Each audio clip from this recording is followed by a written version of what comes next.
प्रियंका गांधी जी ने एक नया दूसरा मास्टर स्ट्रोक खेला, राजनीतिक मास्टर स्ट्रोक जिसको हम कहते हैं, कि अब महिलाओं को 40% टिकट दिए जाएंगे। जिसने उत्तर प्रदेश पे कब्जा कर लिया उसने दिल्ली में कब्जा किया।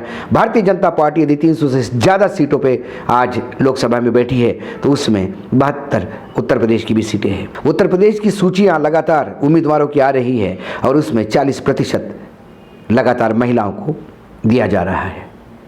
लेकिन ये मात्र एक चुनावी शगुफा ही साबित हुआ। महिला सशक्तिकरण, आधी आबादी, मैं महिला हूँ, मैं लड़की हूँ, लड़ सकती हूँ, ये तमाम चीज़ें वहाँ पे कूड़े के ढेर में चली गई। नमस्कार, स्वागत है आपका हिंद वॉइस में। लेकर आया हूँ आपका अपना कार्यक्रम अशोक वानखड़े बोलता है। अशोक वानखड़े बोलता है तो फिर अशोक वानखड़े तोलता है, और इस बार तुलेगी कांग्रेस पार्टी। कांग्रेस पार्टी को तोलने इसलिए जा रहे हैं कि प्रियंका गांधी जब उत्तर प्रदेश की प्रभारी बनी तो लगा उत्तर प्रदेश में कांग्रेस का पुनर्जीवन होगा। उसके बाद लखीमपुर खीरी कांड हुआ, उसमें प्रियंका जी रास्ते पे उतरी और फिर जो वीडियो वायरल हो गए उससे पूरे उत्तर प्रदेश में एक लड़वैया नेता की उनकी क्रेज़ बनी। और उन्होंने जो उस टाइम पे शब्द कहे वही फिर पार्टी की टैगलाइन हो गई, लड़की हूँ, लड़ सकती हूँ। प्रियंका गांधी ने उनके इस टैगलाइन को, जो बाद में पार्टी का स्लोगन हो गया, लड़की हूँ, लड़ सकती हूँ, को लोगों के बीच में प्रचारित होते हुए देखा, प्रसारित होते हुए देखा। लोग और खासकर महिलाओं को उसको अनुमोदित करते हुए देखा। तो प्रियंका गांधी जी ने एक नया दूसरा मास्टर स्ट्रोक खेला, राजनीतिक मास्टर स्ट्रोक जिसको हम कहते हैं, कि अब महिलाओं को 40% टिकट दिए जाएंगे।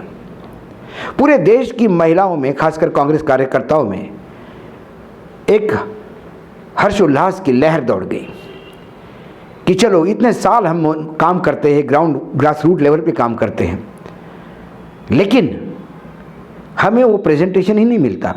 चुनाव के समय हमेशा पुरुषों को तवज्जो दी जाती है। प्रियंका जी ने 40% बोला। अब हर महिला के चेहरे पे खुशी थी। उसको लग रहा था कि कम से कम मेरे चांसेस तो बढ़ गए कि मैं विधानसभा, लोकसभा या विभिन्न जो लोकल सेल बॉडीज़ हैं वहाँ अपने आप को पा सकती हूँ।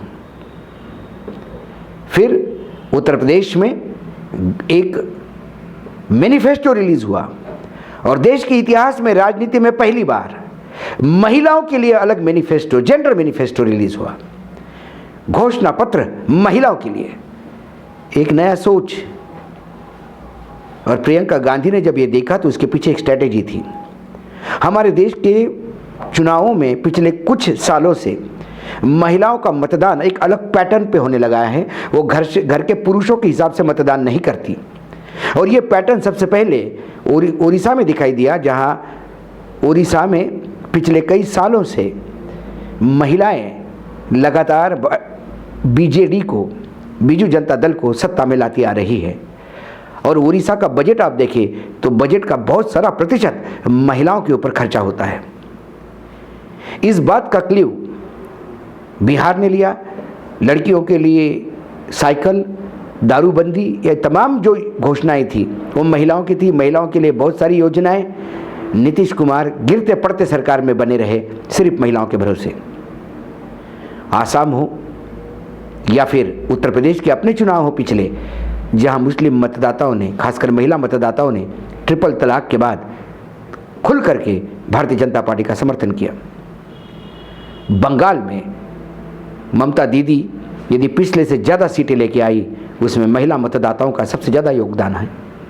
ये तमाम बातें देखते हुए जब प्रियंका गांधी ने ये अनाउंस किया तो लगा कि अब कांग्रेस का एक नया कल्चर शुरू हुआ है।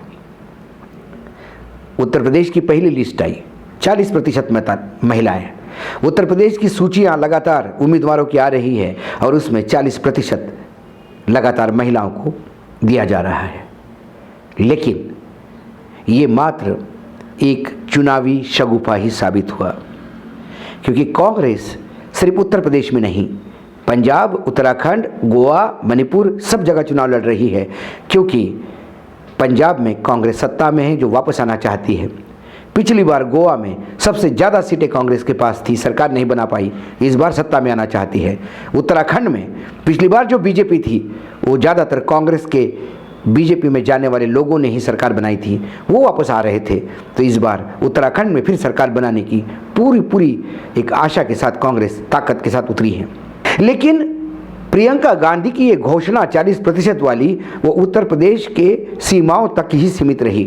पंजाब में यदि बात करूं तो शायद 10% भी महिलाओं को टिकट नहीं मिला है। इस बार पंजाब की जो सूची बाहर आई उसमें मात्र 10% महिलाओं को भी टिकट नहीं मिला है।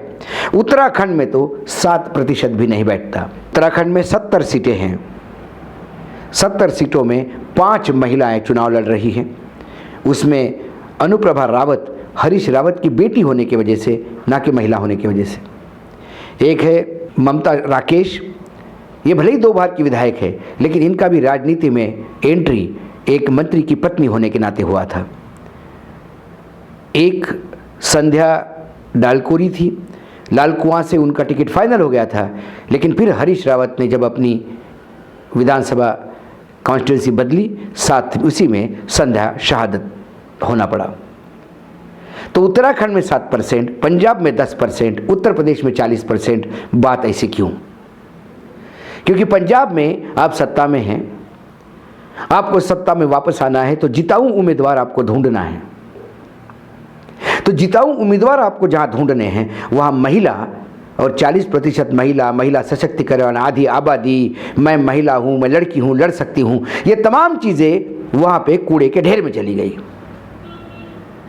उत्तराखंड में आप सत्ता में आने के सबसे ज़्यादा चांसेस रखते हैं। भारतीय जनता पार्टी ने 3 बार एक टेन्योर में 3 मुख्यमंत्री दिए। वहाँ विद्रोह है, वहाँ कांग्रेस के लोग वापस आ रहे हैं, बीजेपी की अंदरूनी झगड़े हैं, एंटी इनकम्बेंसी है केंद्र और स्टेट की। ये तमाम कारणों के कारण जब वहाँ भाजपा कांग्रेस को सत्ता दिख रही है तो फिर मैं लड़की हूँ, लड़ सकती हूँ, आधी आबादी, महिला सशक्तिकरण, ये तमाम बातें कूड़े के ढेर में चली गई। फिर उत्तर प्रदेश वो इतना बड़ा सूबा है जहां से दिल्ली की राजनीति की रास्ता खुलता है। राजनीति का दिल्ली की चाबी उत्तर प्रदेश में कहते हैं, क्योंकि आपके पास 80-82 लोकसभा सीट्स हैं। जिसने उत्तर प्रदेश पे कब्जा कर लिया उसने दिल्ली में कब्जा किया।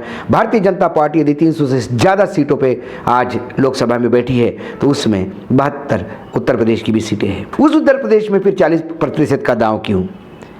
क्योंकि उत्तर प्रदेश में कांग्रेस अपना वजूद ढूंढ रही है।